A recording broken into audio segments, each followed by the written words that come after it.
Hola, buenos días, estudiantes. This is a presentation that has a little bit more vocabulary that's related to family on it. So I just wanted to share that with you today. The vocabulary page, if you're a face-to-face student, doesn't have all of this vocabulary, but it has most of it. So there, you might want to take out that vocabulary page and maybe also write in some things on the side that might particularly apply to you, especially when we get to things like pets. So this is más vocabulario. You should know this word, los parientes is the word for relatives. So it's not the word for parents, it's relatives. It's everybody, your great-grandparents down to your cousins. Los parientes. Los padres is the word in Spanish for parents. Los padres. Los padres. Los amigos, I think you already know this word. Los amigos, friends. And if it's a feminine form, la amiga would be a friend that's a girl, and el amigo, friend that's a boy. Los niños are boys and girls or children. You could use either for that. So el niño would be a masculine, a boy, and la niña would be a girl. Los muchachos would be the guys and girls, maybe a little bit older than niños. So el muchacho, guy, la muchacha, girl. Los muchachos.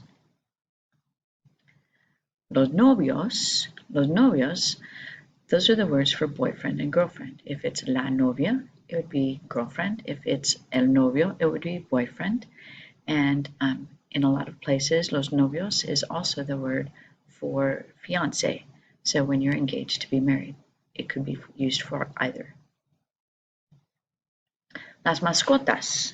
Las mascotas looks like the word mascots in English, but it's a word for pets in Spanish. Las mascotas. El perro, dog. El gato, cat. Now, some people always ask me, what if it's a female cat? Yeah, you could say la gata, or you could say la perra. If you know that it's a female or a male pet, you can change the gender of the noun as well. El pez, fish. El pájaro, bird. And I've added a lot of these different pets that are not on your vocab page because maybe you have those pets and that makes it so that you can talk about the pets that you specifically have. La tortuga,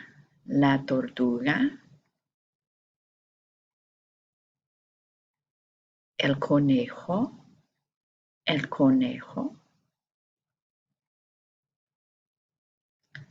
la culebra, or you could say la serpiente.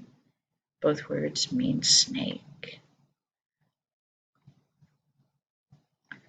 El ratón, that's the word for mouse.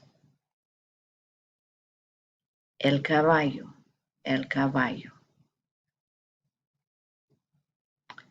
A couple other words. La gente is just the word for people in general. La gente.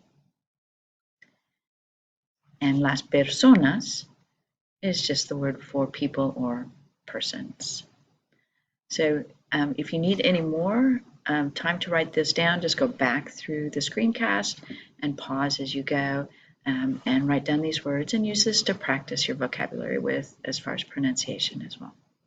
I hope you're having a good, beneficial time at home, and I'll see you soon. Adios.